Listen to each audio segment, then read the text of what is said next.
Right, so I guess I'll start. So my name is Malik. I'm a medical student at the University of Montreal, and I'll start with a quick joke. So most of my talk would be about the very dangerous effects of mathematics in your brain. It lead to dementia, craziness, psychosis. And joke apart, actually I'm a mathematician.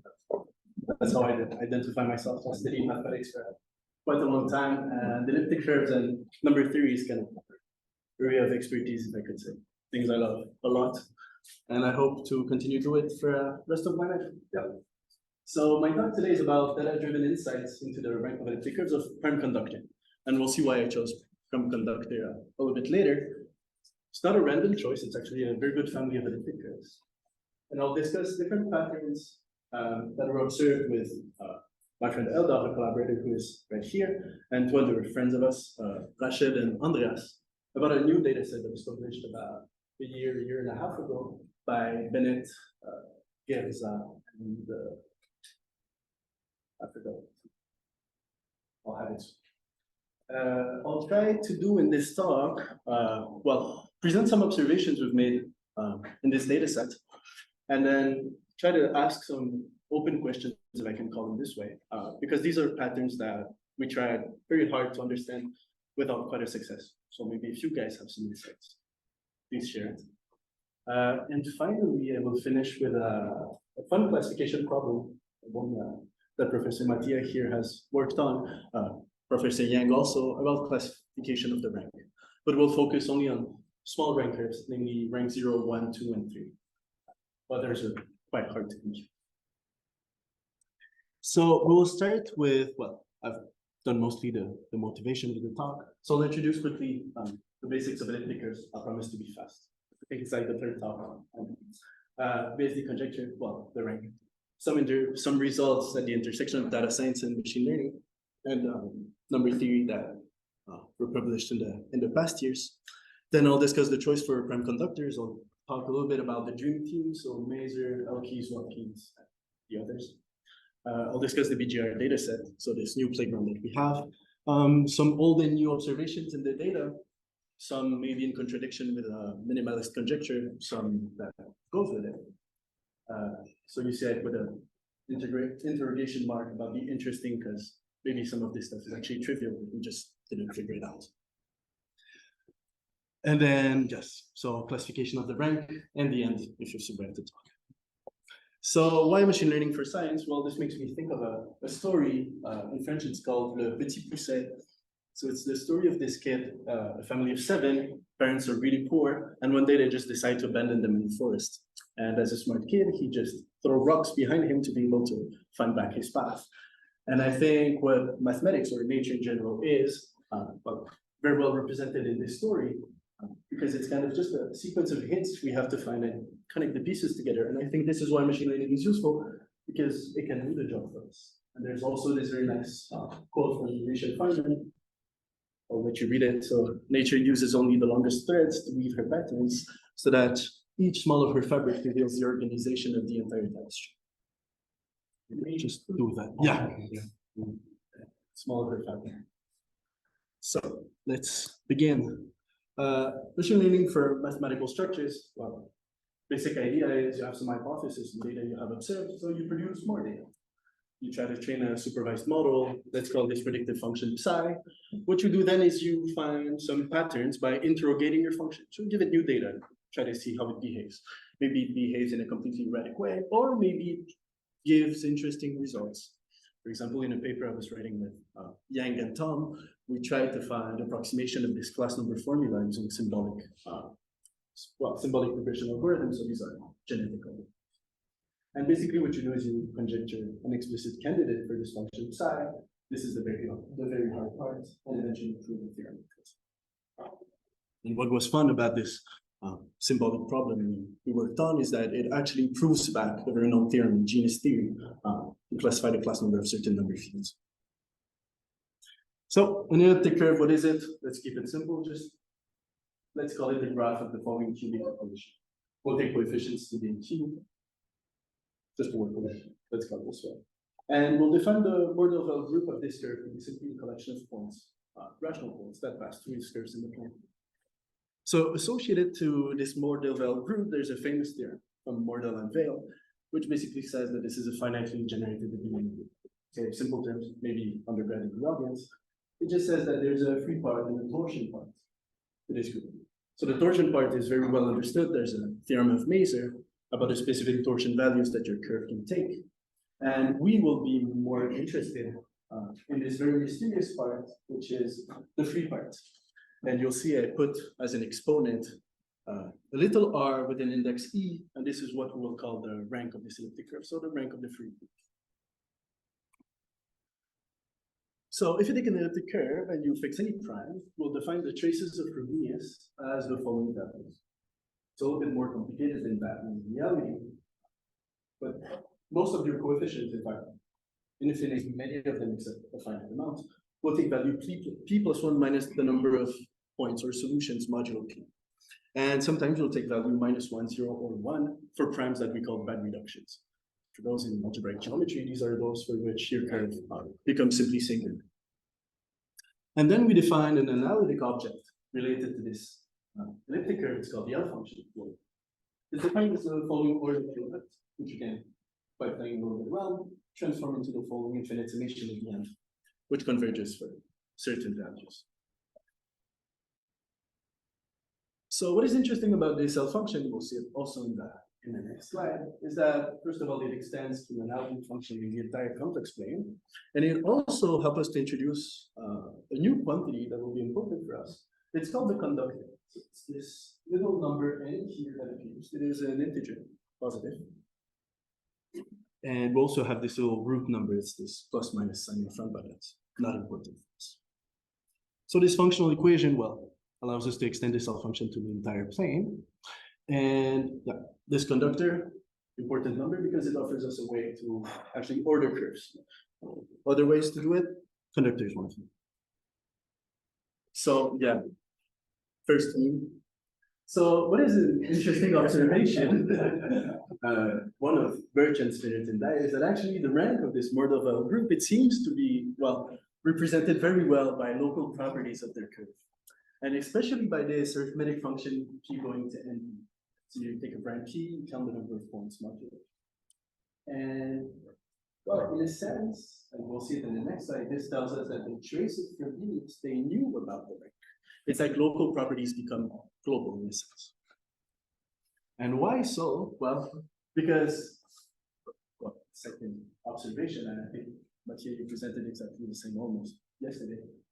It's that this quotient here, NP over P, which is this arithmetic function we saw before, exactly behave as a log function multiplied by a certain constant up to this rank factor, the exponent. And since this quotient is exactly 1, well, eventually it's conjectured to be 1. We can think of this L function to be able to capture this exponent of R. And what is the relationship between these two things? Well, is that if you take this infinite product for your L function and you evaluate it in a very formal way, what you get is that at the complex value is equal 1, your L function in the sense should behave as exactly the inverse of this quantity. So basically exactly as this one. So again, the L function knew all along about the rank. And that's the purpose of the cat down there. So, well, BSD conjecture, this is the strong form. Sort of gives a sense of like in heuristics we saw before. If you think the rank evaluation of your L function at s equals 1, you hope that it behaves as exactly this function. And what is interesting actually in this equation is that exactly your L function should vanish into exactly R here, which is exactly the rank. So far, as far as I know, one of the best results we have towards the BSD conjecture is a result from Polyvagian, which is basically that the BSD conjecture is true for rank 0 and rank 1 curves. I remember one of my professors at McGill, his name is Henri Darmon, maybe some of you know him by his beautiful work. In one of the conference, watch him say that one of the very difficult parts about the BSD conjecture for higher rank curves is actually to get evidence that it's eventually true. So as far as I know, there's no known curves with rank bigger than 1 that actually are proven to have trivial Tate-Schaeffer arrangement. But maybe I'm wrong, or maybe someone made this discovery recently. So what kind of other questions can we ask?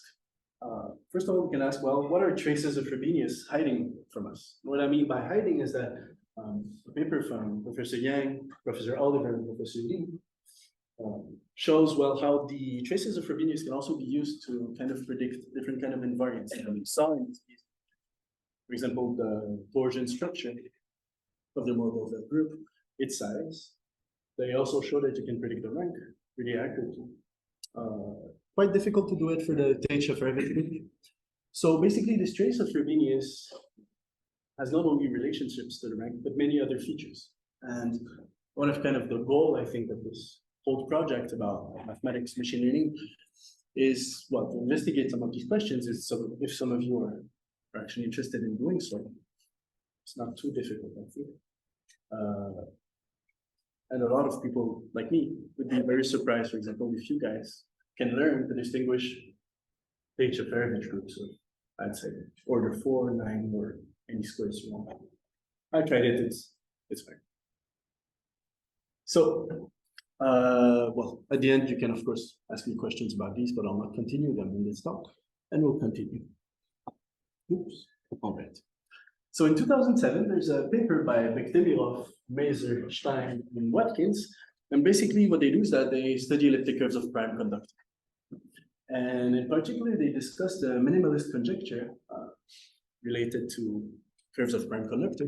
So for those of you who don't know what it's, the minimalist conjecture basically says that all curves should have rank 0 or 1, 50% of the time.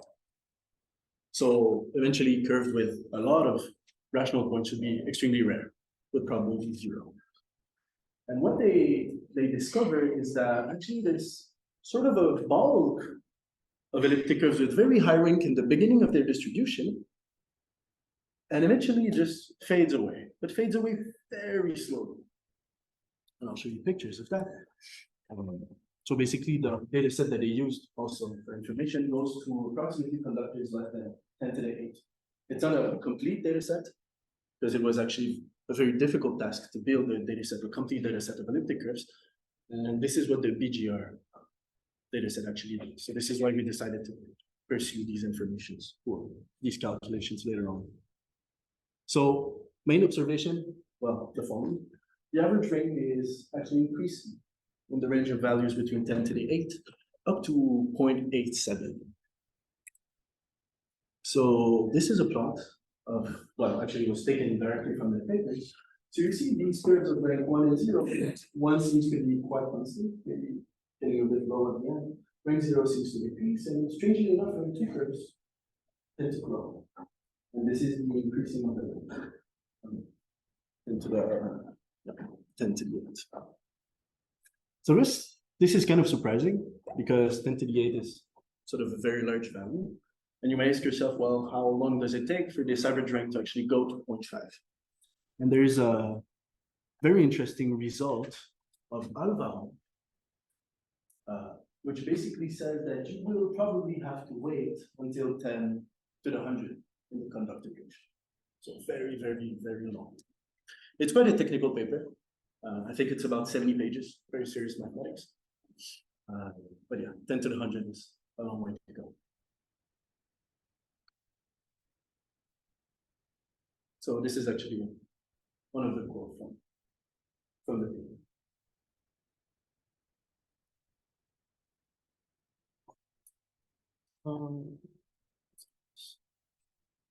So the Bennett-Gherga-Retchnizer dataset, let's call it BGR. So the BGR dataset is actually interesting. First thing is, it's probably complete. And what we mean by complete has a very serious definition. So it goes up to conductors P up to 2 to the 10, 2 times 10 to the 14. And the incompleteness, well, actually, it's not a complete proof that it's a complete data set, but I have a very strong argument for it. And their strong argument, it relies on something we call the Hall ratio. So you see these two quantities here, C4 and C6. These are values, yes, at the Weierstrass coefficients. Oh, yes, yes. So the Weierstrass coefficients, sorry for that. These are the coefficients you've seen defining your cubic curve in the beginning. So they were called A1, A2, etc. And these two quantities, C4, C6, actually you compute them from these Weierstrass coefficients. So this whole ratio, in their paper, they prove, and this is their very likely proof that it is that if you miss at least one curve in the data set, then this curve should have a Hall ratio that is more than 1 million. Why is it very unlikely? Well, world records in mathematics are owned by, well, in number theory, they're owned by very few people. And one of them is, of course, Professor Noam Elkies. So this is a very serious video about a masterclass from Professor Elkies about why you should never share discoveries in mathematics, except only by email. So for those of you that don't understand the joke, it's because when Professor Elkies discovered this very high rank curve of rank at least 28, he never published anything, just sent a paper to someone. Well, an email, I would say. Keep it very low key. So what is the record of Professor Elkies? Well, the highest curve that he found and computed has a Hall ratio of about 1.611 million, which is, I think I put a 3 more. Wait. Yeah, I put a 5, or one number more, whatever. It's in the 100,000s. What wasn't important is that, except this curve, all other curves are known to have Hall ratio that are less than 7. So very unlikely that we miss the curve in this data set. So if you take the EGR data set and you analyze how the rank behaves, so this is a much larger scale than the graph you saw before. Well, the steps are of about 10,000 pairs. So you don't see it really in the beginning, but you get a very high rank that decreases quite slowly, up to about 0.9 or a little bit less, until 10 to the 13. So even though you go 3 orders of magnitude, you're not very far away from the previous average rank. And this is if you use a log, just better looking. So another thing that we try to investigate in this data set is actually a bias in the choice of conductors. So if you go among the set of primes and you ask yourself, well, what kind of primes can be conductors of elliptic curves, you'll find quickly that the density decreases to 0. So one of the questions we ask ourselves is, well, okay, among values, are there values maybe that are preferred to others? And this is the kind of observations we made inside. So I'll show you. This is reductions modulo 5, modulo 17. So you see that conductors, well, residue classes of conductors are just evenly distributed. And it is again the same for 11 and 23. And we did this for almost all primes, 100. But then what is actually quite interesting is that we observe that if your prime is 5 mod 6, then you have this perfectly uniform distribution. But when it's 1 mod 6, then it's no longer true. And there's a very interesting pattern that appears, is that you have exactly 6 different groups, I would call them, that contains 5p over 6 residues mod p. So I'll show you some pictures. So this is what you observe when you take these residual classes. And actually, one thing that is quite interesting is that there's a relationship between these columns. So for example, if you compute 6 powers of each of them, you end up always remaining the sum. Let's say in French, I forgot what. So if you take 6 powers of any of these numbers, you end up in precisely one of the other columns, or in the column either itself. It's like these are the sort of 6th power cosets of the distribution of conductors. And you exactly see, well, the same bias for conductor modulo 31. So one of the questions we ask, well, is when you take P to be 7 mod 12, why is it the case that the coset containing the residue class P minus N is actually diametrically opposed to the class containing N in terms of frequency? So if you go back to this picture, this is modulo 31. If you take the red line that is right here, and you take exactly the center of the distribution of the classes, it winds up exactly having 24 as a corresponding. number. So this is P minus N, and this is N. And you can do the same for all of these little bars. You don't know why, it's the way it happens. So another question we have is, well, why do these cosets actually appear with a certain frequency, and what distinguishes the most frequent coset from the others, depending on P, on this choice of being either 1 or 5. So quick question that you can probably relate to this conductor is if you go through the modularity theorem. So in a way, it's a way to associate elliptic curves with an analytic object that exists in between them that are called modular forms. So more or less what it says is that if you take an elliptic curve with a certain conductor NE, then there's associated to it the modular form of weight 2 on a Hecke subgroup called common out of N. And why is this interesting? Because, well, this distribution of conductor is not, I would say, uniform, depending on the prime you pick. And because of this analogy, this transfers immediately to a question of distributions among the dimensions of the space of modular forms over coming out of P. So maybe the answer, in a sense, behind the word distribution that we observe is actually hidden behind the dimension formulas that exist for these spaces. So if some of you want to take a look, there's a book from Henry Cohen. It's called Modularity.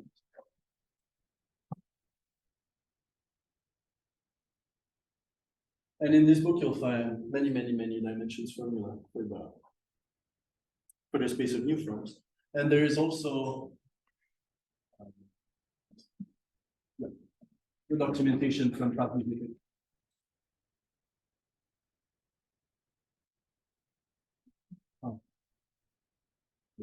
If you want to have actually a look at how these new forms are constructed and why the dimensions formula are the way they are. Sure. So, well, question. So now we turn into the machine learning part of the experiment. So, quick question. Well, is it harder or simpler to classify the rank of prime conductor curves using AP coefficients versus just using conductor that are composite? And also what you could say is, well, a priori there shouldn't be any difference, except that the curve may be more sparse. And the reason I say this is that the family of elliptic curves with prime conductor is actually a good approximation of elliptic curves with composite conductors in terms of the distribution of Tichy-Faradich and the other BSD environments. So the goal of our experiment, well, was to classify rank 0, 1, 2, 3 curves. And this is the conductor range we picked. It's kind of very random. We just took a place to start with. We didn't have very powerful computers. Basically, we ran it on our laptops. So we have to question ourselves to not that many curves. So this is what we actually ran in 30,000 by them. And the feature selection process is actually very complicated. So this experiment took a lot of time because we tried many things and failed at many things. And what we find that works best is actually something that Professor Mattia introduced in his paper, is to use this notion of a buffer. So it's a way to tell to your model which coefficient should come first and which one should come last. So the feature selection process, it starts with, well, picking curves and compute all the APs up to 10 to the 4. And then what we did is, for all of these curves that were subsampled, whenever we see a 0, we replace it. Why? Nobody knows. It just works well. We tried many things. It's actually something you do in machine learning when you have null features.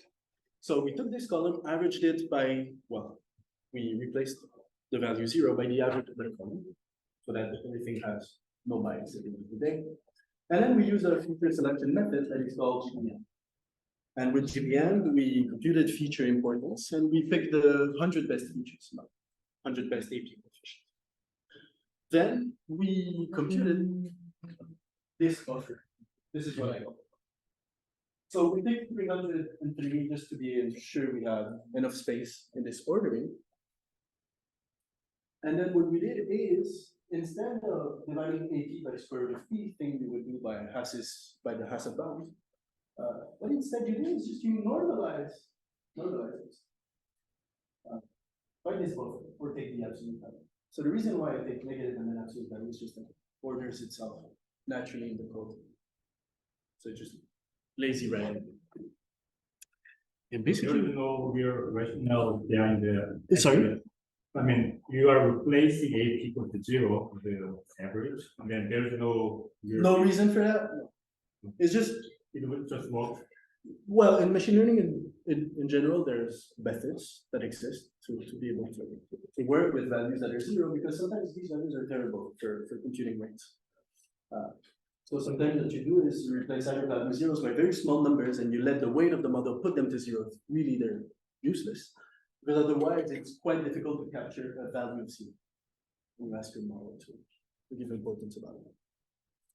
So yeah, except that there's no mathematical insight behind it.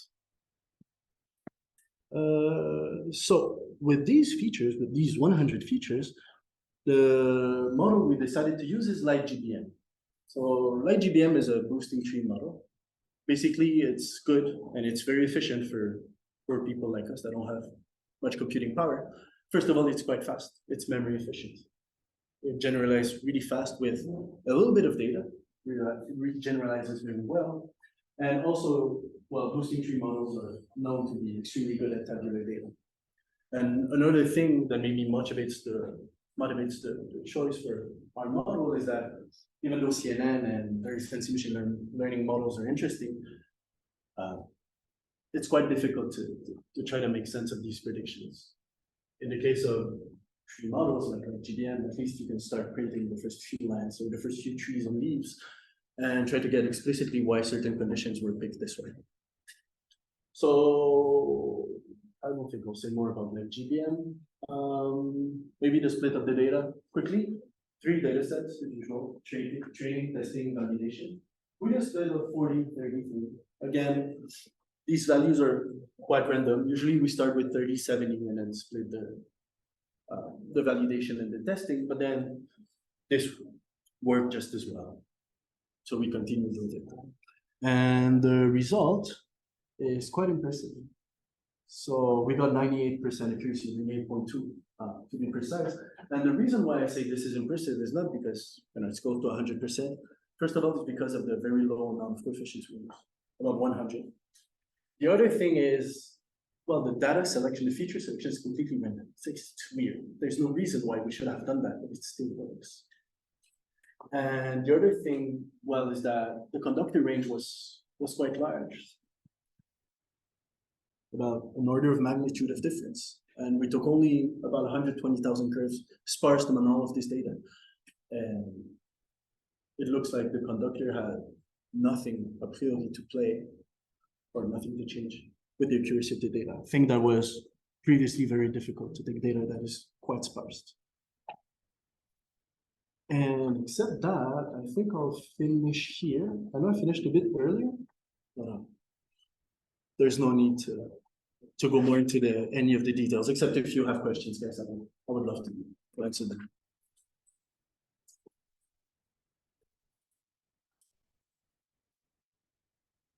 Questions? Maybe online? Do I have questions?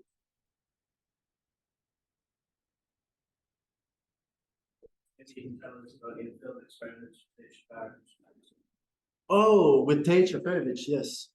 So actually, during my master's thesis, I was doing some kind of experiments really related to that. And well, everyone knows what is the Tate Shafarevich group? No? Okay. Yeah, sure. Okay, so if you take an elliptic curve E, let's say you pick it over T. Well, what you may ask is what prevents it to have rational solutions? Hidden behind the elliptic curve is something we call the Tate Shafarevich. It's sort of the obstructions to having rational solutions. You can see it this way. So when you have a trivial Tate Shafarevich versus non-trivial Tate Shafarevich, then different things can happen. And I was really interested about this group. This is the letter Shaw. I think it's Shaw. What sort of groups end up being? Sorry? What sort of groups do you end up getting being? Oh, Tate Shafarevich groups? oof, I'm not sure about the structure, but usually their order are squares. The what? Squares. Yeah, always square. Well, conjecture to be squares. Actually, something very mysterious about these stage of average groups is that no one knows if they're finite, except in the case of rank 0 and rank 1 curves. But if they're finite, and this is the assumption most of us do when we try to do experiments about tangential average, well, you suppose it's finite, so there's a theorem that says if it's finite, then the order should be a square, and then you pick values. So what I did is I picked value 1, 4, well, all the squares up to 25. I used the Elliptic database for that, and I tried to, well, do a classification result. So multi-class classification was terrible. So I did binary classification. So I looked at these three together, and then these three together, 9 and 1. And the best I could do with like GBM and XG groups was in certain case about between 75 and 85%. And this was using, I would say about 300 APs. But there was no normalization about these APs. They were just taken there.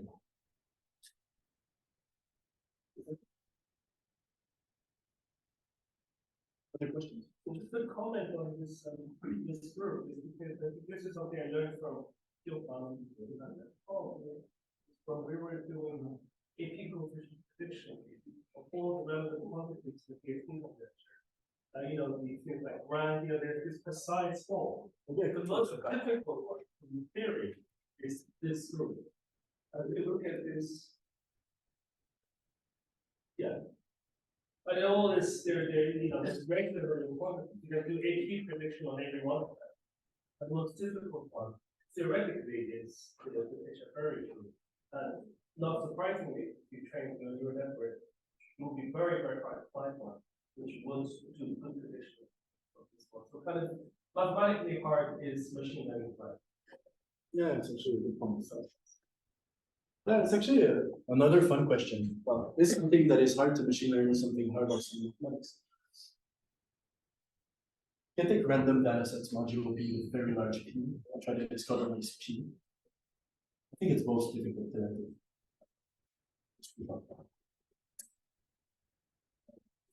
Other questions? Or thoughts? Yes? You check the forms outside the dataset by No. No, actually, this is something that we're still doing right now. We're still making a lot of experiments, trying to understand a lot of the patterns we discover. So maybe something I think I can also talk about, which I didn't put in the slides, maybe I should have done that, is that there is a bias in the choice of elliptic curves for the choice of very high one. What I mean by that is, so when you take your elliptic curves with these Weierstrass coefficient A1 and 2, A6, there's some mathematical formulas that leads you to something we call the two torsion form coefficient.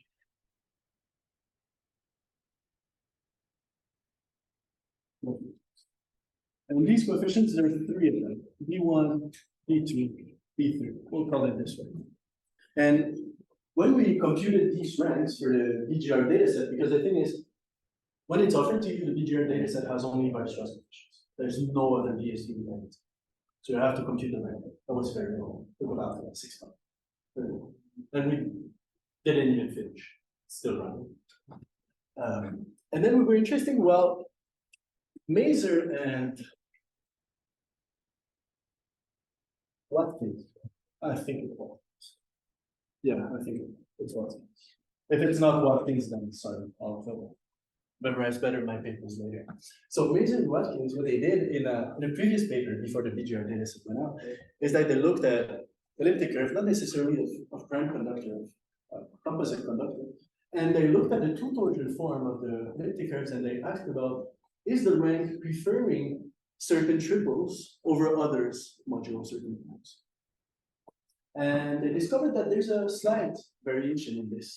And the slight variation actually is a lot more visible in the elliptic curves of prime conductor. So to give you an idea, we had a triple, let's call it 114 for some reason. Our triple 114 probably contains 70% of elliptic curves of rank 6. And rank 7, even though they're quite hard to find, are well specialized in other very particular kinds of triples. Maybe eventually all of these distributions, they, get uniform. Because one thing is that rank 7 curves, they appear very far away in your data set. For example, rank 8, you will never find one before 10 to the 13 or 14. So rank 7 appears, just at the end of our data set. So this is why we might be observing these biases. But in the case of rank 5, 6 curves, which are very well populated in our data set, we still see such behavior. This is kind of an interesting facet of elliptic curves of prime conductors. Any questions?